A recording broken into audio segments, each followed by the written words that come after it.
En manchette aujourd'hui, Berthierville se prépare à fêter l'Halloween en grand. Bonjour à tous et bienvenue à votre bulletin d'information diffusé sur les ondes de CTRB, votre télévision locale et régionale, aujourd'hui le 16 octobre 2024, Alain Bellumeur au pupitre.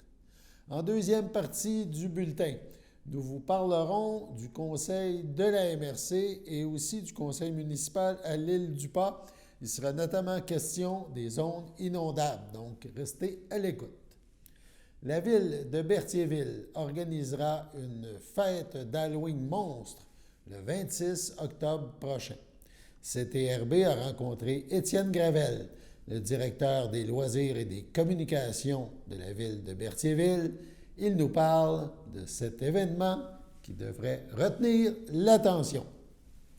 On va parler d'une activité qui va avoir lieu le 26 octobre. C'est un beau défi, ça aussi, d'organiser des choses comme ça. Donc, on a décidé cette année à la ville de Berthierville de fêter l'Halloween, mais de la fêter en grand. Es-tu d'accord avec moi? Oui, bien, cette année, à l'Halloween, là, on essaie de changer un petit peu la formule à chaque année. Là. Cette année, on s'éloigne un peu des formules de la maison hantée ou des balles costumées. Vraiment, on va aller mettre l'emphase sur le centre-ville. L'événement se déroule au centre-ville. Ça va être essentiellement une grosse kermesse. Fait que plusieurs kiosques qui sont organisés soit par le fournisseur d'animation qu'on a engagé, soit par des partenaires de production là, qui sont du milieu communautaire. Bien, c'est ça, des gens du milieu. Donc, c'est vraiment local. On va fermer le centre-ville le 26 octobre. À partir de quelle heure? Bien, c'est à partir de 4 heures qu'on peut accueillir le monde. Puis vraiment, sur le site, il va y avoir, pour les petits et les grands, c'est vraiment une activité multigénérationnelle, il va y avoir une enquête à élucider. Alors, j'invite tout le monde à venir me voir une fois arrivé sur le site pour qu'on vous raconte la petite histoire, la mise en contexte, pour que les enfants, après ça, ils puissent profiter d'une distribution de bonbons, mais vraiment animée. C'est ça qui va être, ça va être un peu différent. Puis il faut arriver costumé, parce qu'il y a un concours de costumes, puis on a des super beaux prix à donner Est-ce qu'on peut les savoir déjà, ou c'est un secret qu'on veut? C'est pas un secret, mais c'est pas établi encore. Les bricoleuses, ils vont me donner, ils vont faire des beaux paniers. Des beaux paniers. Fait que, à ce moment-là, mais je ne sais pas qu'est-ce qu'il y a dedans encore. OK, département, non, mais je veux dire, c'est pas des certificats cadeaux, c'est pas des choses comme ça va être vraiment des cadeaux tangibles. Là, oui, c'est ça. Donc, c'est vraiment une belle activité. On parle, comme tu viens de me dire, de ministère à résoudre. Il va y avoir quelques bénévoles, j'imagine, sur le terrain qui vont orienter les gens, là, comment faire. Oui, c'est ça. Bien, à chaque kiosque, nos partenaires ils vont avoir été mis au courant un peu de l'histoire. Puis moi, je vais tout le temps être la personne ressource. Si on n'est pas sûr de qu'est-ce qu'il faut faire ensuite, bien, vous venez me voir. Puis sinon, au kiosque, ils vont tous avoir été formés pour un peu animer ça. Est-ce qu'on a été au bout du délire? Peut-être pas, mais ça va être très agréable. Ça va être un peu, ça va être un peu une idée de s'amuser, de ramasser des bonbons, de voir du monde, qu'il y ait un peu de mouvement. Puis, il y a des petites carottes au bout, puis c'est plaisant. On tient à spécifier, parce qu'on s'est parlé un petit peu avant. Tu me parles de multigénérationnel, parce que les petits, les préscolaires, les maternelles, les primaires vont trouver leur compte, mais par la suite, les plus vieux, là, tu veux avoir vraiment tout le monde. Là. C'est ça, bien, en fait, ce que je veux encourager, c'est oui, il y en a pour les familles, fait que parents-enfants, vous pouvez venir puis en profiter, mais aussi, je pense aux jeunes adultes puis les ados, si vous voulez venir aussi vous amuser, je pense qu'on a mis des choses en place pour que ce soit aussi intéressant pour eux. Puis, tu sais, essentiellement, j'encourage vraiment à tout le monde de juste venir faire un tour, puis à la fin de la journée, ben, vous repartez avec des bonbons au pire. Puis, fait que c'est pas si pire. C'est déjà pas si pire. La cueillette commence. Vous pouvez commencer à l'avance parce que le 31, c'est un jeudi soir. C'est ça. Il faut quand même penser à ça. C'est ça, exactement. Puis l'événement, il dure de 4 à 8 heures. Alors, l'ambiance va changer parce que nous sommes, au début, il va faire clair. Puis là, tranquillement, pas vite, la nuit va tomber. Alors, l'ambiance va être un peu différente. Alors, monstrueuse peut-être un petit peu plus. Là, c'est bien. On verra. Mais c'est ça, normalement, là, les partenaires, il va y avoir des gens déguisés, il va y avoir de la musique, fait qu'il va y avoir une belle ambiance. On essaie ça cette année. Puis au centre-ville, ça va être comme une carte postale. Ça va être très pittoresque. Donc, c'est très innovant. On te félicite et tout. Donc, on rappelle au monde à compter de 16 h le 26 octobre. Oui. Présentez-vous à l'hôtel, au centre-ville. Au centre-ville, place du marché, vraiment côté Frontenac. Mais il y a des partenaires là, qui vont remonter, par exemple, la famille, centre de la famille, maison de la famille Quatre-Vents, puis même le locomotive de la partie. Alors, ça va être de se promener là. Puis on va bien s'amuser. Puis tu sais, c'est sans prétention, mais ça devrait être plaisant. Puis tout le monde, il y a beaucoup de monde qui a embarqué. Ça, je suis content. On a, tu sais, les partenaires, il y a la Maison des Jeunes, il y a le groupe Mondor qui est là aussi, il va avoir un kiosque, on va avoir le CJE avec son programme Forum, on va avoir la Maison de la famille au Quatre-Vents, comme j'ai dit. On va avoir les cadets aussi. Il y a beaucoup de monde qui ont levé la main. Le locomotive puis les bricoleuses ne pourront pas être là parce qu'ils sont en voyage, mais ils nous ont donné un bon mot. Puis on a eu aussi, on a des partenaires là, qui s'en viennent aussi qui vont travailler en arrière-scène. C'est encore en train, c'est encore en train de se ficeler. Work in progress, comme on dit. C'est ça, mais on est vraiment content de la réponse. Puis ça va être une belle fondation pour développer cet aspect-là, puis vraiment que ça devienne un petit peu une tradition que la ville souligne l'Halloween, qui est rendue une fête qui était très pour les enfants. Puis là, tu sais, ma génération, on se l'est approprié un peu plus. Là, c'est vraiment une fête qui rejoint de plus en plus de monde. Mais c'est presque plus fêté que Noël, c'est ça. Beaucoup de décorations, beaucoup de choses.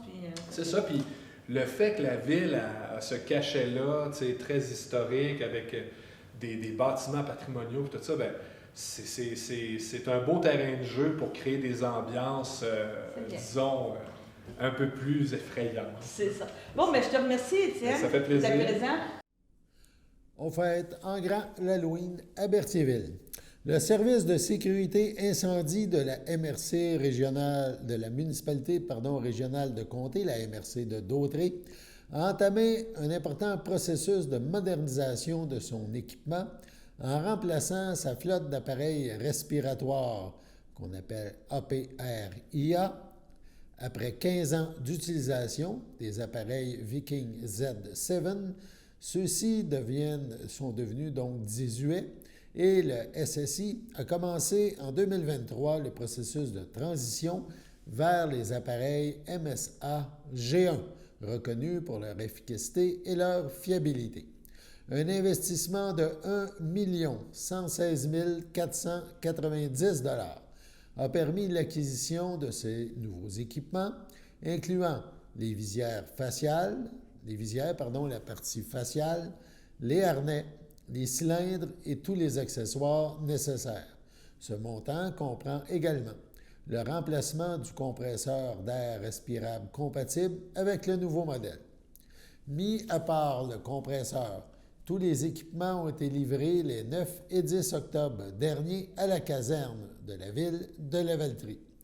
Cet investissement est essentiel pour assurer la sécurité de nos pompières et pompiers, tout en leur permettant d'intervenir de manière encore plus efficace lors de leur opération, a déclaré Christian Goulet, préfet de la MRC de Dautré et maire de la ville de Lavaltrie.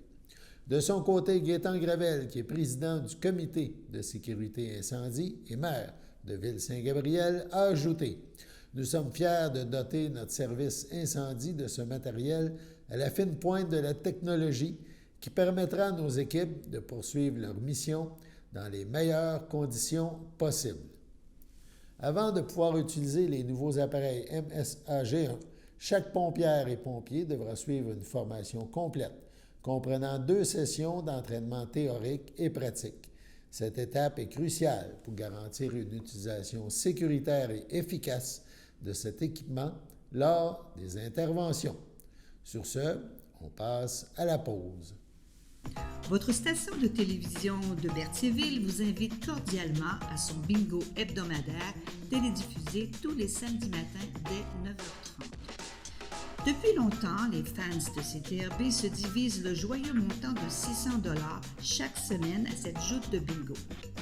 N'oublions pas non plus le super bingo mensuel d'une cagnotte de 2000 $ que vous pourriez vous partager chaque premier samedi du mois. Un moment de fébrilité qui pourrait devenir payant pour plusieurs d'entre vous.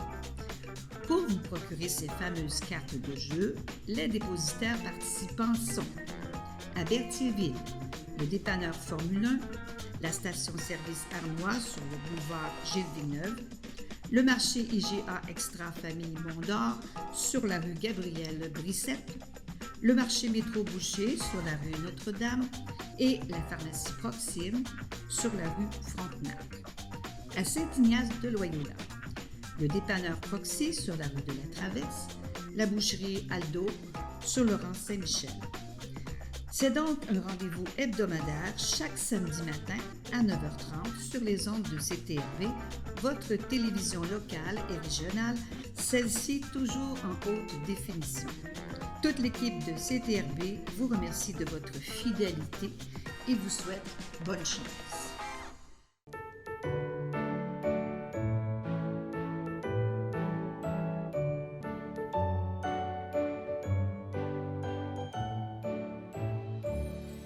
En ce 16 octobre, la FADOC de l'île du Pas désire souhaiter bonne fête à Régent Laporte et à Jean Darvaux.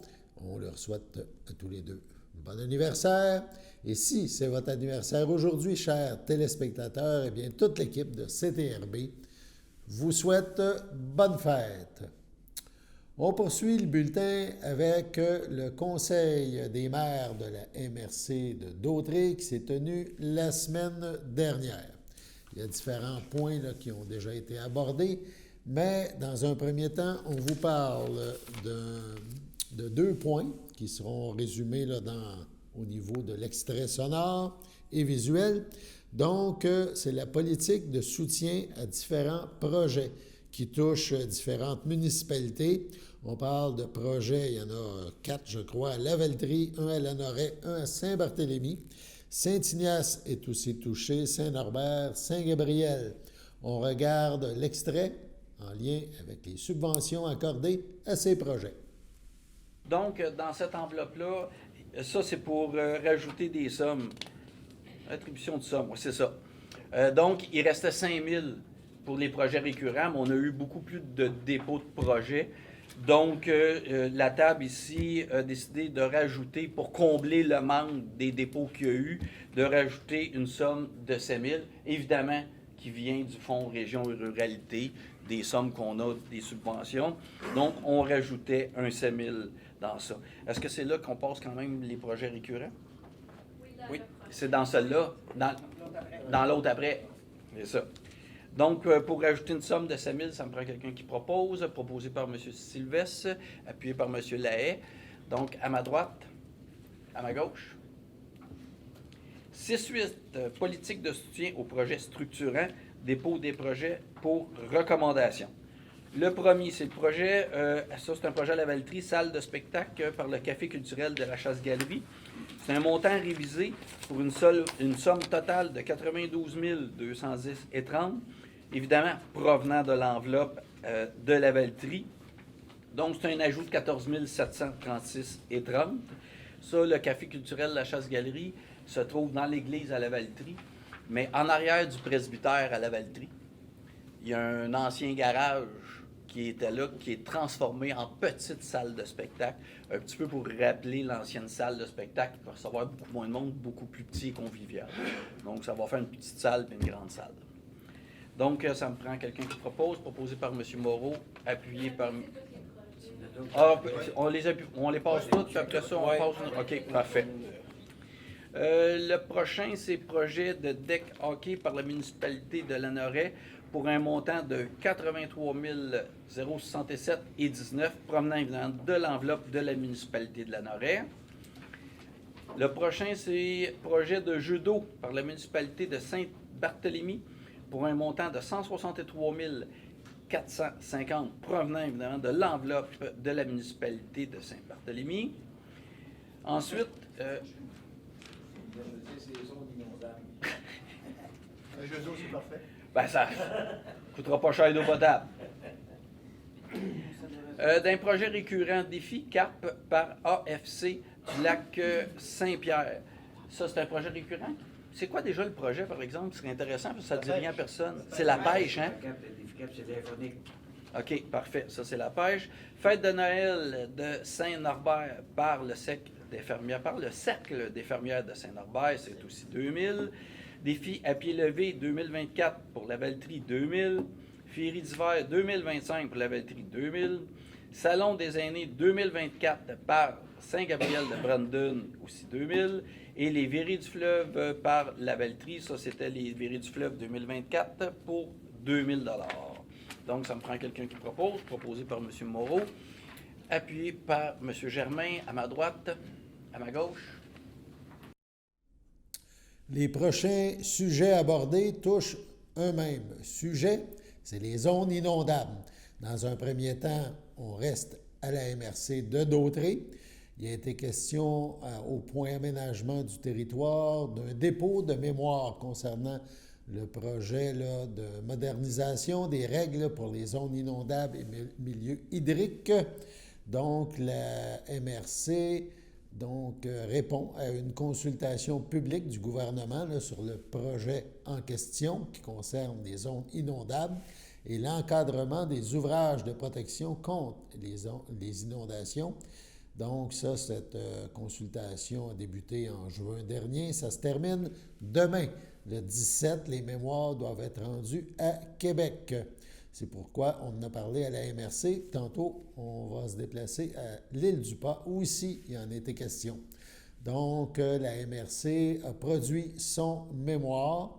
Elle mentionne notamment que l'impact important du nouveau cadre réglementaire sur la population située à proximité de lacs et de cours d'eau potentiellement impactés par la future cartographie des zones inondables et des zones de mobilité sur le territoire de la MRC d'Autrey mérite donc une intervention de la MRC pour donner évidemment sa vision de la situation.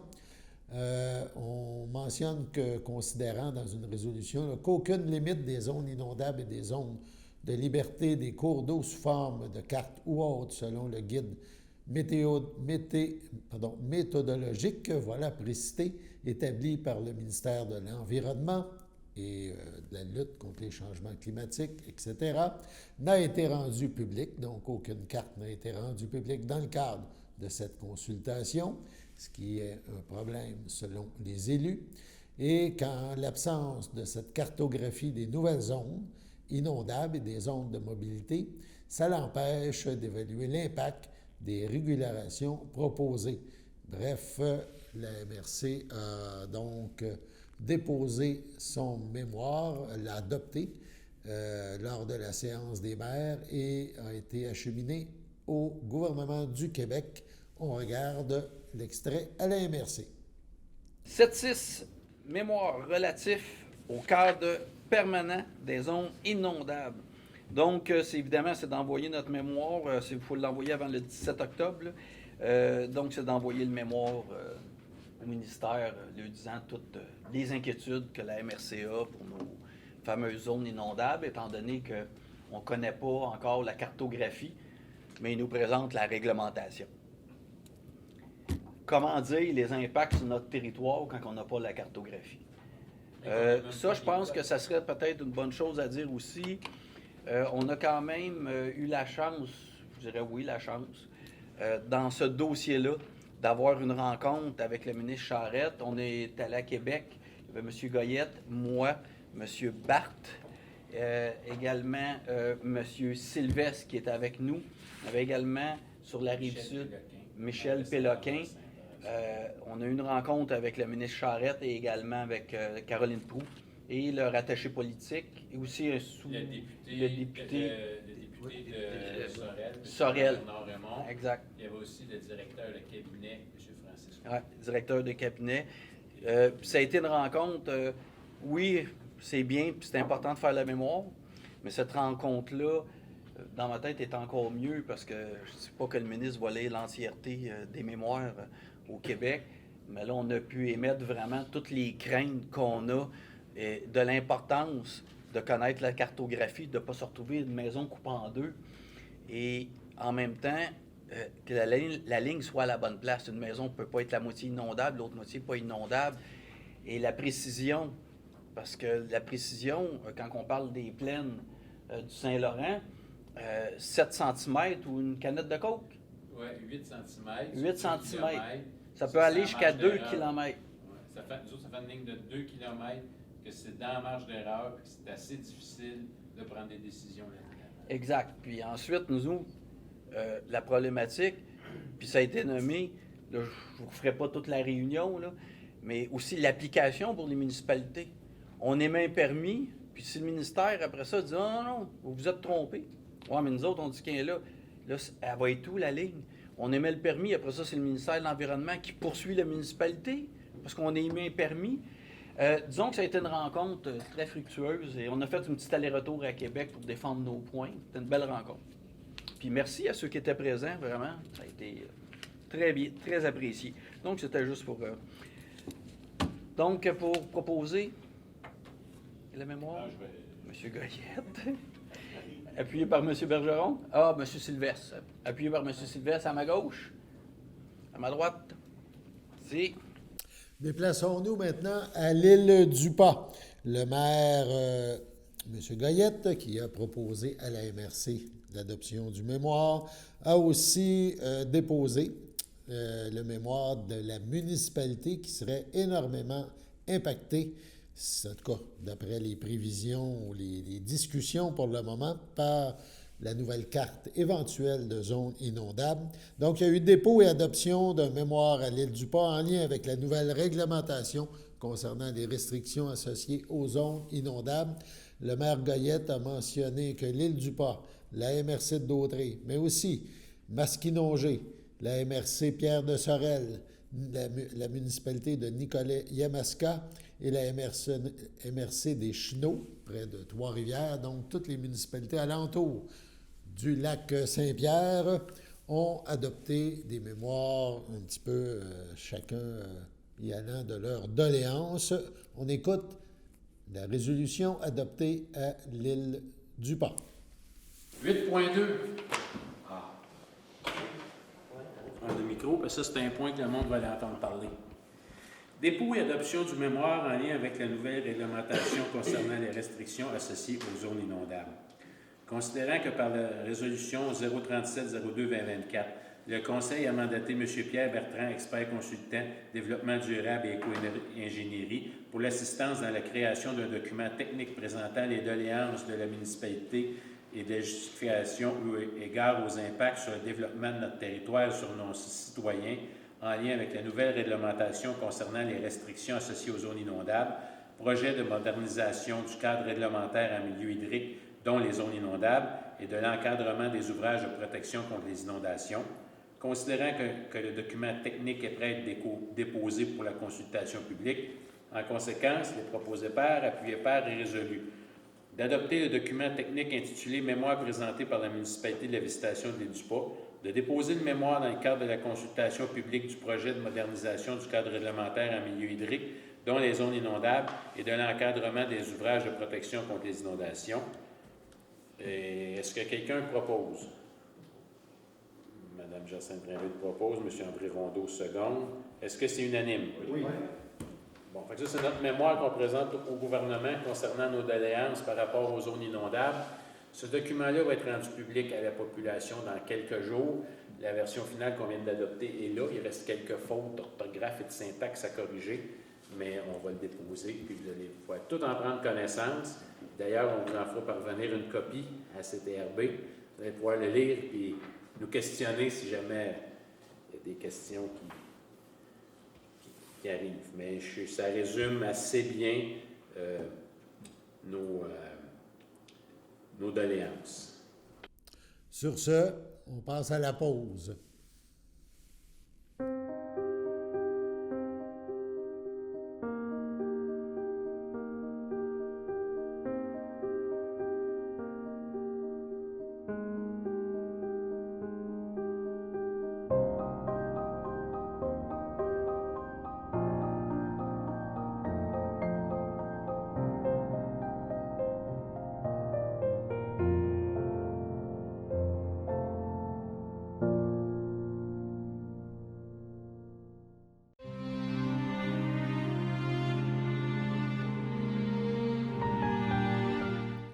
son domicile, le 24 septembre, à 88 ans, est décédée Mme Agnès Courchaine, épouse de feu Jacques Coutu, demeurant à Saint-Thomas. Elle laisse dans le deuil sa fille, Annie Coutu, réal papa, sa belle-sœur Rachel Boucher, feu Marc Courchaine, ainsi que plusieurs neveux, nièces, autres parents et amis. La famille vous accueillera samedi 19 octobre, midi, au salon funéraire Efterio, situé au 46 rue des Érables, à Saint-Thomas. Suivront les funérailles en l'église de Saint-Thomas à 14 h. Mme Courchaine-Coutu sera inhumée au cimetière de Saint-Thomas le même jour. Au CHDL de Saint-Charles-Borromée, le 26 août à 84 ans, est décédée Mme Lorraine Goulet, fille de feu Paul Goulet, de feu Lydiana Adam, demeurant Saint-Charles-Borromée, autrefois de Sainte-Élisabeth. Lui a précédé Noëlla, Yist, Aurel, Marcel, Janine Bertrande, Jacques et André. Elle laisse dans le deuil sa belle-sœur Cécile Maheu, feu Jacques Goulet, sa grande amie et complice musicale Marielle Sylvestre, que Lorraine a accompagnée lors de plusieurs animations liturgiques durant 42 années. La famille tient à remercier, toutes les personnes qui ont rendu de nombreux services à Lorraine, soit Janine, Marcel, et une mention spéciale est adressée à Rosaire Gagnon.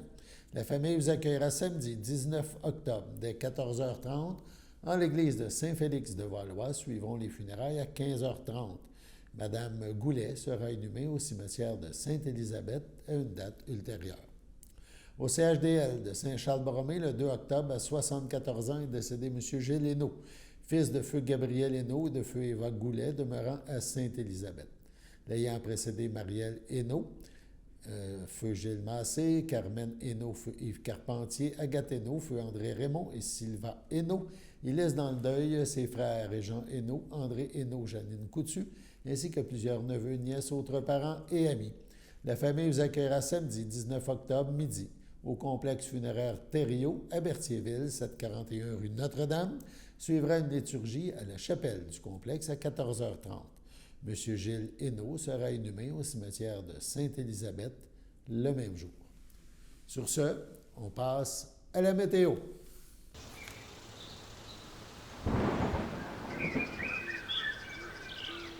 Bienvenue à votre météo de cette semaine. Aujourd'hui, mercredi soir, ce sera dégagé.